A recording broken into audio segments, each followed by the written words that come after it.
Siya ay may likas na talento sa piano, ngunit dahil sa kanyang kondisyon sa pandinig, na sobrang sensitibo, napilitan siyang iwan ang landas ng pagiging pianist. Gayunpaman, ang kanyang matalas na pandinig at perfect pitch ay nagbukas ng ibang pinto para sa kanya. Iyon ay ang madaling pagbubukas ng mga safe ng mayayaman. Ang talentong ito ay nagbibigay ng pagkakataon, ngunit sa parehong panahon ay nagdudulot din ng maraming problema sa bida na si Nikki. Dati siyang isang piano prodigy na may magandang kinabukasan, ngunit sa kasawiang palad. Sa edad 7, siya ay nagkaroon ng sobrang sensitibong pandinig. Para sa normal na tao, normal lang, ngunit ang tunog kahit napakaliit ay napakasakit sa kanyang tenga. Mula noon, napilitan si Nikki na iwan ang pagiging pianist. Matapos mamatay ang kanyang mga mahal sa buhay, sumama si Nikki kay Harry na maging piano tuner. Dahil ang isang piano ay may higit sa 220 string at mahigit 8,000 bahagi, napatuloy na nalalayo ang tono dahil sa pagbabago ng temperatura at halumigmig, kaya kailangan ng regular na profesional na pagtuton. Kaya nagkaroon ng propesyon ng pagtuton. Para kay Nikki, si Harry ay kapwa guro at ama, at isa sa pinakamahalagang tao sa kanyang buhay. Higit pa rito, ang sobrang pandinig ni Nikki ay parehong sakit, ngunit isa ring natatanging talento.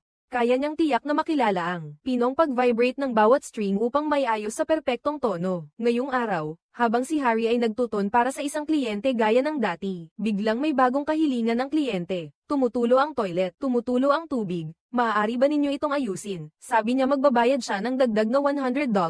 Magbabayad siya ng $100 para ayusin ang toilet. Hindi kami nag-aayos ng toilet. Kami ay mga piano tuner. Nag-aayos kami ng piano. Naiintindihan mo, 200, 500, pag-uusapan natin. Iyan ang pinakapangit na aso na nakita ko. Nandyan siya. Naririnig ka niya. Ngayon, si Harry ay matanda na at hindi na maganda ang pandinig. Kailangan niyang gumamit ng hearing aid, kaya karamihan sa trabaho ng pagtuton ay ipinauubaya sa kanyang estudyante. Ang araw-araw na gawain ng dalawa ay magmaneho papunta sa bahay ng kliyente para magton. Habang nagmamaneho, nagbibiruan at nag-uusap sila. Pagkatapos ng trabaho, nagmamaneho sila pauwi. Noong araw na iyon, pumunta sila sa isang recording studio para magton. Habang si Nikki ay abala sa kanyang ginagawa, biglang tinanong siya ni Harry, "Bakit hindi ka tumutugtog? Bakit hindi ka tumugtog para sa akin? Pagod na ako, Harry. Sige na, tugtugan mo ako. Kahit ano lang. Pagod na ako. Tapos na tayo dito." Malinaw na si Nikki ay may sariling psychological block. Kaya niyang magton pero hindi na siya nangangahas na mag-perform. Sa gabi, pumunta si Nikki sa bahay ni Harry para kumain, pero mabilis lang. At nag-away ang mag-asawa dahil sa kung may asin pa o wala. Nag-aalala ang asawa ni Harry na lumalala ang sakit sa puso nito, kaya gusto niyang mahigpit na kontrolin ang pagkain. Ngayon kumain ka na naman ng hamburger, di ba? Ano? Ngayon kumain ka ng hamburger? Syempre hindi. Kami ay kumain ng salad at carrot juice na ako mismo ang gumawa. Sa totoo lang, kumain nga sila ng hamburger. Pero hindi maglakas loob si Harry na sabihin ang totoo sa kanyang asawa na nag-aaway sila. Biglang napansin na wala na ang hearing aid sa tenga ng matanda. Sinabi ng asawa ni Harry na hanapin ito agad, kung hindi ay bibili ng bago. Sila ang magbabayad mula sa sarili nilang bulsa. Nang marinig iyon, napilitang magpaliwanag si Harry. Ngayon, hindi ka maingat, naiwan mo ang relo sa banyo, at ang hearing aid, inilagay mo sa safe pansamantala. Hindi talaga ito mailabas. Kung itatanong kung bakit, nakalimutan ni Harry ang password. Nang makita iyon ni Nikki, kusang loob siyang nag-alok ng tulong. Dahil nasubukan na ang mga karaniwang password ni Harry pero hindi gumana. Hindi nila ito mabasag, kaya dinala ni Nikki ang safe sa kanyang bahay at naghanap online. Ang paraan ng pagbubukas ay sa pamamagitan ng pandama at pandinig. Pakiramdaman ang pag-slide ng mga tumblers sa mga contact point. Ito ay lumilikha ng mga pinong vibrations at tunog na halos hindi mapapansin. Kung walang espesyal na kagamitan, ang taong magbubukas ay dapat na sobrang talented at kailangan din ng tamang pagsasanay. Kahit na ilang video lang ang napanood ni Nikki, nang subukan niya ay nakuha niya ang mahiwagang pakiramdam. Pinakinggan niya ang mga maliliit na vibration ng mga metal na punto. Batay sa pagkakaiba ng tunog, nakilala niya ang posisyon ng lock gears. Sa isang iglap, nabuksan niya ang safe. Sa pagkakataong ito, natuklasan niya ang isang bagong kasanayan. Kinabukasan, dahil kailangan magpahinga ng kaunti si Harry, si Nikki ay nag-isa pumunta sa isang universidad para magton. Dahil may kinalaman ito sa year-end recital ng mga estudyante ng komposisyon. Inatas ng paaralan na lahat ng piano ay dapat na eksaktong nakaton. Nang dumating si Nikki sa main stage, may estudyante ng piano na tumutugtog doon. Narito na ang piano tuner.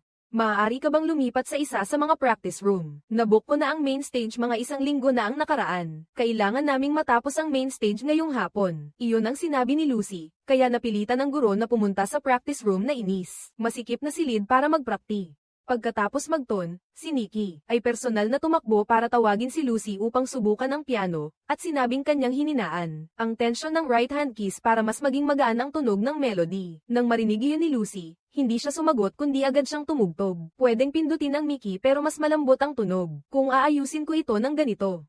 At bahagyang inayos ni Nikki. Saka siya nasiyahan at tumalikod upang mag-ayos ng gamit. Ang kanyang kilos ay nakapagpagana sa pag-usisa ni Lucy. May perfect pitch ba siya? Sa bagay na ito, inamin ni Nikki. Hindi makapaniwala si Lucy. Agad siyang tumugtog ng iba't ibang scales para hulaan ni Nikki na nakapikit ang mga nota. Mi-7, Do-siyam, Fa-7, Fa-sharp-siyam. Kahit papataasin ni Lucy ang hirap, ang sagot ni Nikki ay laging tama. Sa pagkakataong ito, hindi na siya maaaring hindi humanga. At nag-iwan si Nikki ng malalim na impresyon sa kanyang puso. Pagkatapos, nagpatuloy si Nikki sa pagpunta sa ibang kliyente para magton. At siya ring tumulong sa pag-aayos ng kanilang regulator. Matapos ang abala sa ilang bahay, si Nikki ay dumating sa huling kliyente ng araw. Pagpasok pa lang niya, natuklasan niyang tinawagan din ng may-ari ang isang security company para mag-install ng kagamitan. Ngunit ang ingay na dulot ng paggamit nila ng mga kasangkapan ay isang malaking abala. Ang ingay na iyon ay sobrang nakakaistorbo para kay Nikki. Kaya agad siyang lumapit sa mayordoma para pag-usapan ito. Sinabi ng mayordoma, bukas ng gabi, magkakaroon ng charity event ang may-ari. Kaya ngayon, dapat ma-install na ang lahat ng CCTV camera sa buong bahay. Tinanong ng mayordoma, bukas ng umaga, pwede ka bang bumalik para magton? Ngunit puno na ang schedule ni Nikki para bukas. Pwede ka bang maghintay hanggang 8:00? Aalis na silang lahat, at mag-isa ka na lang dito. Bago pa man tumanggi si Nikki, binigyan na siya ng mayordoma ng tip. Mabilis na lumipas ang oras hanggang 8:00 ng gabi, nang tahimik na ang bahay. Sa wakas, nakapagton na si Nikki. Ngunit hindi pa siya nakakapag-adjust ng marami, nang biglang may malakas na ingay ng makina mula sa itaas na palapag. Hindi na napigilan ni Nikki. Agad niyang sinundan ng ingay. Natuklasan niyang sila pala ang mga security personnel kaninang umaga, na nagpapatakbo ng makina para mag-cut ng safe. Nang may pumasok, agad silang tumigil. Mabilis na sinabi ni Nikki na siya ang piano tuner. Parang may nag-iinspeksyon sa lugar. Parang may nagnanakaw dito, sabi niya. Narinig ko ang banyagang accent ninyo at naisip kong mga kriminal kayo. Hindi lang ito ang mga gamit na ito. Nag-i-install kami ng bagong security system. Naintindihan mo ba, kalbo? Napilitang magpaliwanag ang kalbo. Sinabing inutusan sila ng may-ari na ilipat ang mga gamit mula sa lumang safe patungo sa bago. Ngunit hindi naman tanga si Nikki. Kung totoo ang sinasabi mo, bakit hindi binigay ng may-ari ang password? Nang patuloy na inaapi ni Nikki ang kalbo, nagalit ito. Para maiwasang masaktan, mabilis na ipinaliwanag ni Nikki na gusto lang niyang matapos ang trabaho. Pero sobrang ingay talaga ng ginagawa ninyo. Pwede bang matapos na agad? Ang sagot ng kalbo ay matigas. Gusto namin, ganoon katagal.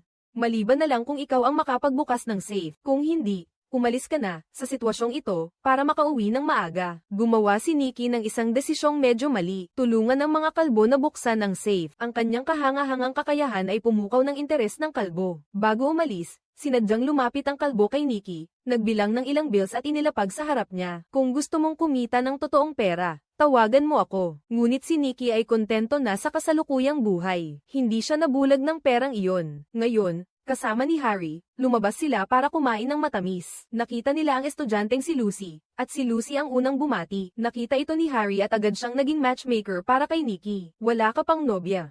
Kung magkatuluyan kayo, maganda iyon. Kaya sa tulong ni Harry, napilitan si Nikki na ihatid si Lucy pauwi pagkatapos ng klase. Ngunit pareho silang nahihiya sa daan. Humingi ng tawad si Lucy. Pasensya na kahapon, medyo naging malupit ako. Ngunit hindi naman nagtampo si Nikki. Anong pyesa ang tinugtog mo kahapon? Ilang bagay lang na sinusulat ko. Maganda iyon. Sa kanilang paglalakad, nag-usap sila tungkol sa musika. Ilang sandali lang, naging mas komportable na sila sa isa't isa. Ngunit nang bumalik si Nikki sa maliit na kainan, nakita niyang isinakay si Harry sa ambulansya.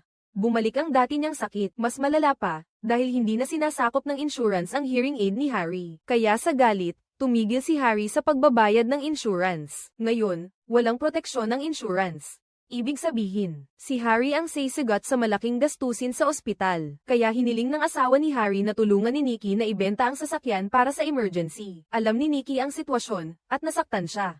Ngunit mabilis siyang kumalma. Bibilhin mo ba ang van na iyon? Saan ka kukuha ng ganoong kalaking pera? Pagkatapos, sinubukan ni Nikki na makipag-ugnayan sa mga lending company. Wala ni isa ang pumayag na pautangin siya.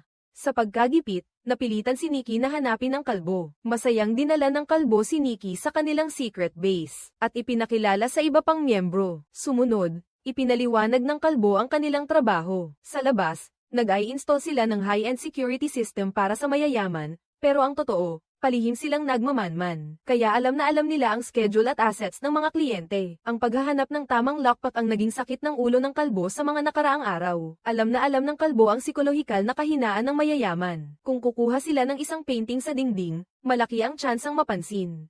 Pero kung kukuha sila ng ilang bundle ng cash o alahas na hindi halata, hindi ito mapapansin ng mayayaman. Kahit matuklasan nila, sisisihin nila agad ang mga katulong at magfa-file ng insurance claim, hindi nila paghihinalaan ang grupo. Ito ang tinatawag na law of diminishing marginal utility. Ang mga taong maraming ari-arian ay hindi katulad ng mga kakaunti ang gamit. Hindi nila pinahahalagahan ang bawat bagay. Pagkatapos ng paliwanag, inutusan ng kalbo si Nikki na subukan ang kanyang kakayahan. Buksan ang safe na nasa harapan sa loob ng 10 minuto. Hindi na kumontra si Nikki.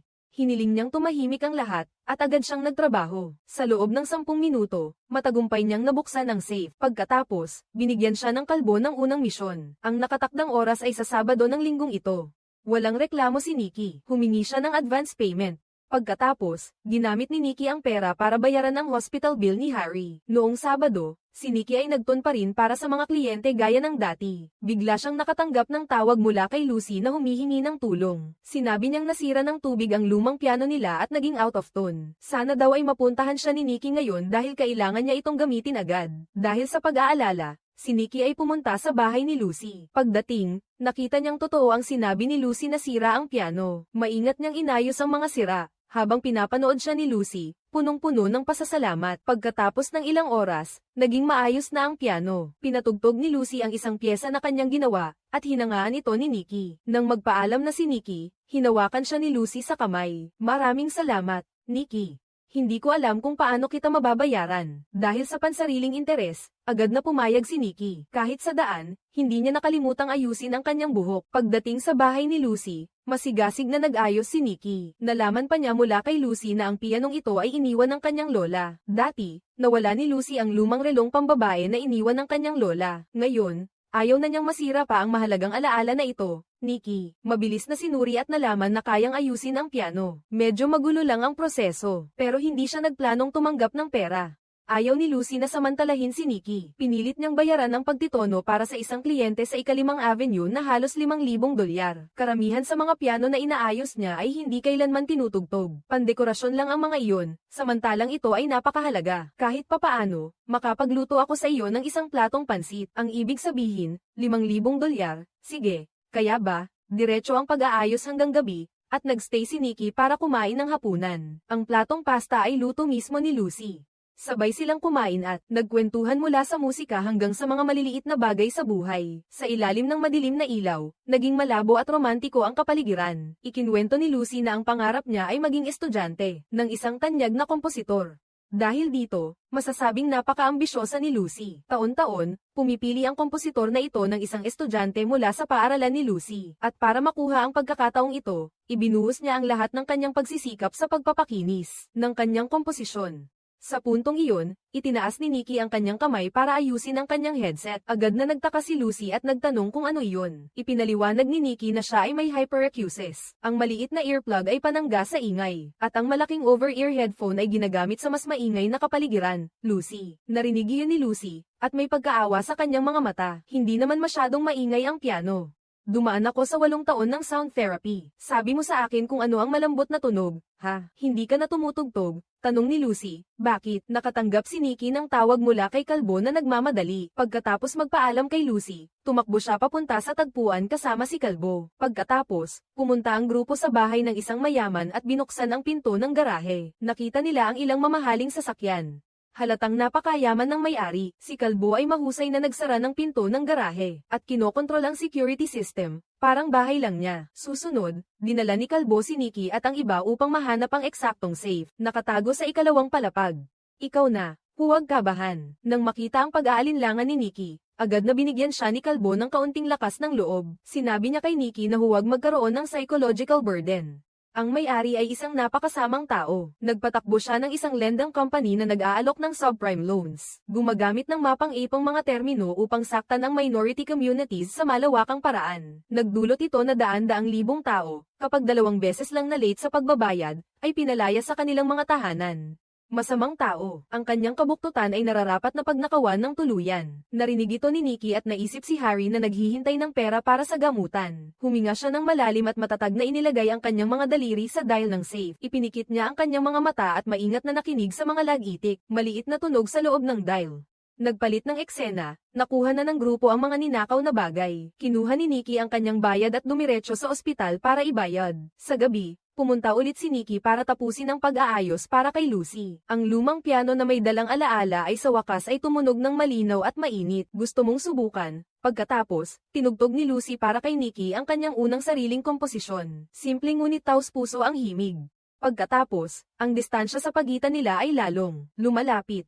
Ganoon, formal na naging magkasintahan sina Nikki at Lucy. Sumunod, pumasok si Nikki sa isang masaganang buhay. Sa araw, abala siya sa pag-aayos ng piano at pakikipag-date kay Lucy. Sa gabi, kasama ang grupo ni Kalbo, nagnanakaw siya ng mga safe ng mayayaman. Sa ganoon, hindi lang maayos ang pag-ibig ni Nikki, kundi lumalaki rin ang kanyang pera sa pagbubukas ng mga safe. Bago iyon, nabigyan si Nikki ng isang relo, isang klasikong babaeng Rolex na pampalamuti at pangkolekta. Ang relong ito ay naghasik ng binhi para sa mga susunod na pangyayari. Kinabukasan, pinanood ni Nikki ang kanyang kasintahan na nag-insayo. Malinaw na para sa pagkakataong ito na tuparin ang pangarap. Labis na pinahahalagahan ito ni Lucy. Pagkatapos ng ensayo, nagbigay pa si Nikki ng kanyang opinyon kay Lucy. Magdagdag ng piano o keyboard.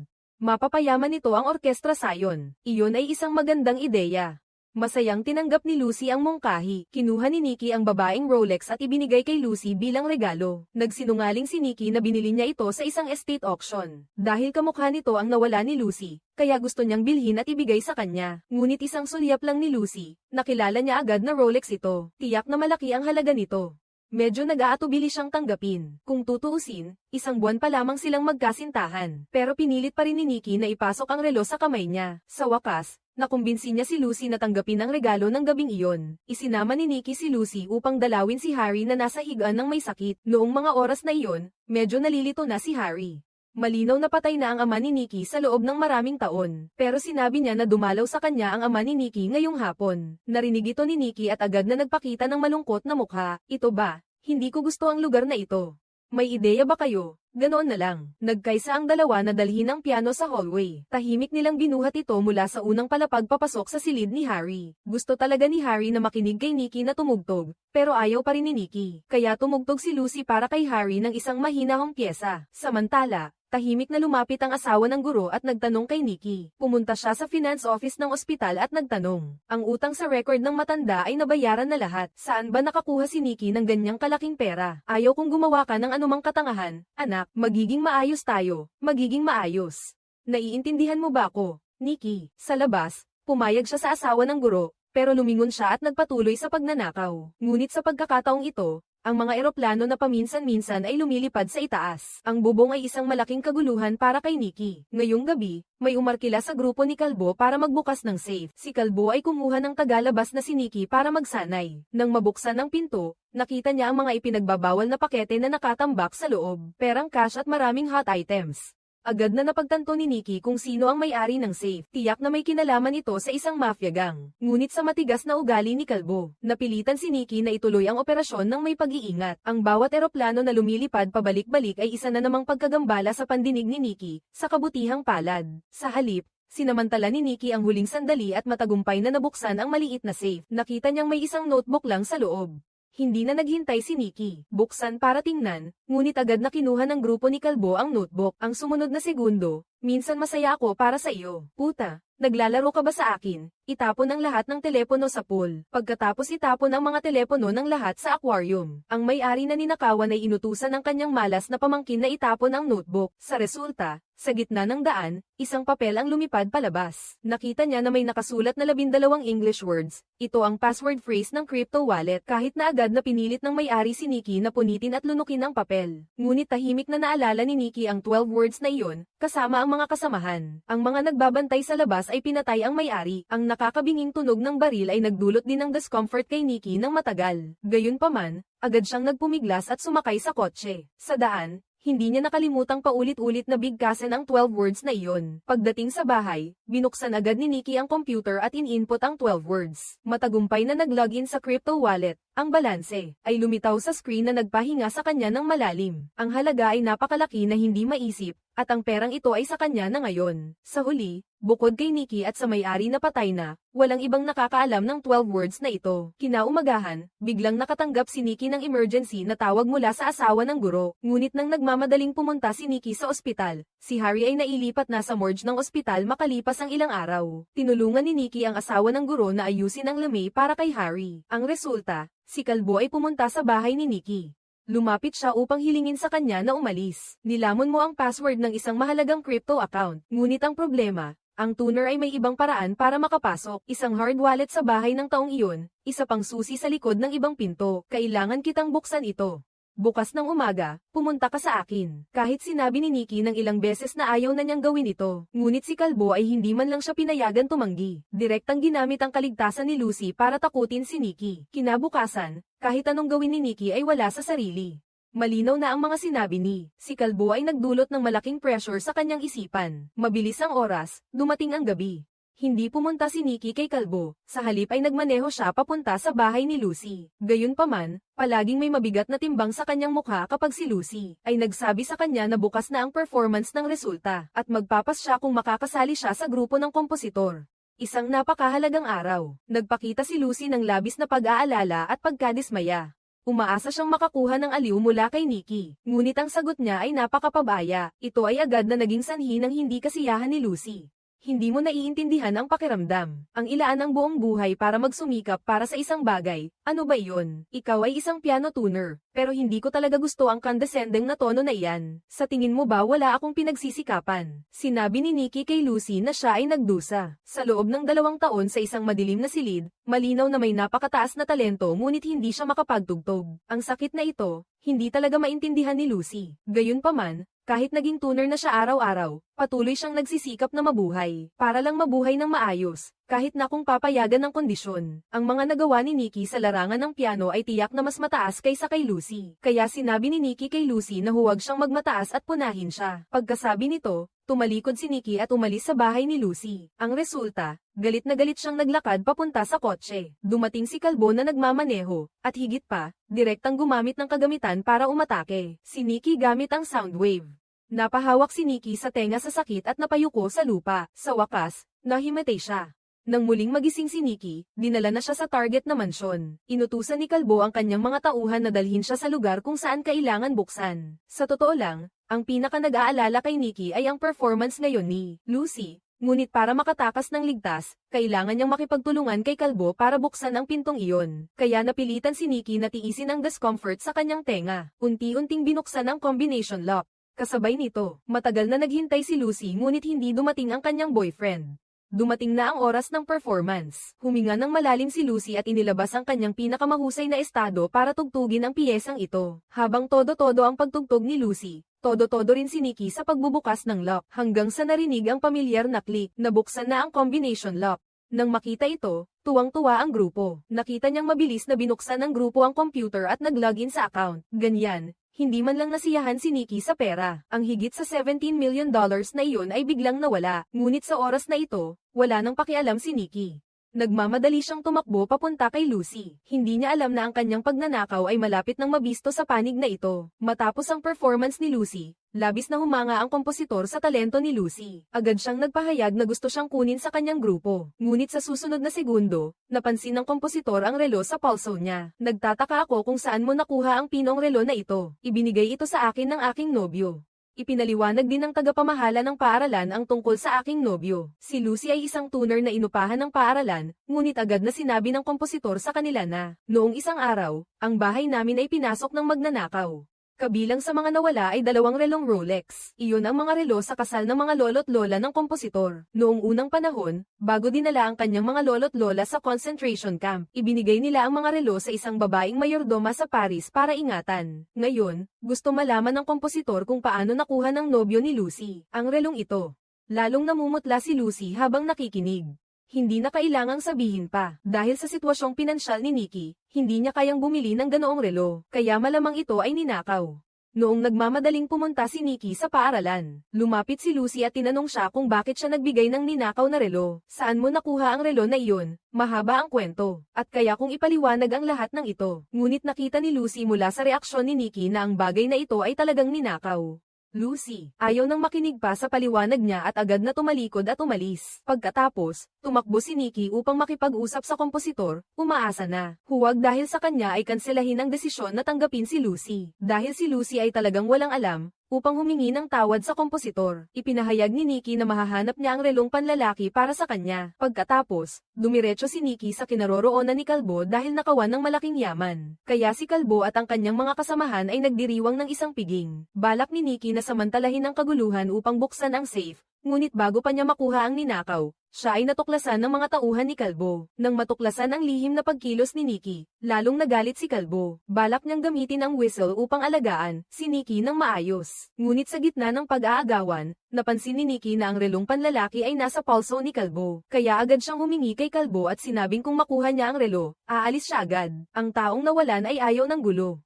Hindi siya tatawag ng pulis, kaya maaari ko itong ibalik. Ito ang relo ng kanyang lolo mula noong digmaan. Diyos ko, dahil sa pakiramdam ni Kalbo na ang pagsuot ng relo ng ibang tao ay sobrang malas, kaya inihagis niya ang relong panlalaki kay Nikki. Ngunit dahil hindi niya matanggap ang kanyang galit, ginamit pa rin ni Kalbo ang whistle at hinaypan ng malakas ang eardrum ni Nikki, at ginamit pa ang kutsilyo upang saktan ang eardrum nito. Sa wakas, nahimatay si Nikki dahil sa sakit. Nang magising siya, nasa ospital na siya. Sinabi ng doktor kay Nikki na ganap nang pumutok ang kanyang eardrum. Pumasok si Nikki sa banyo, tinanggal ang benda, at tiningnan ang kanyang nasugatan na tainga. Ang kanyang damdamin ay napakakomplikado pagkatapos lumabas ng ospital. Dinala ni Nikki ang relo sa kompositor, ngunit sa pagkakataong ito ay hindi na siya naka-earplug. Nang makita ang kompositor, agad na ibinalik ni Nikki ang relo sa kanya. Nakita ito ng kompositor at hindi na niya gustong ipagpatuloy ang investigasyon. Sa halip, hiniling niya kay Nikki na ayusin ang piano sa lobby.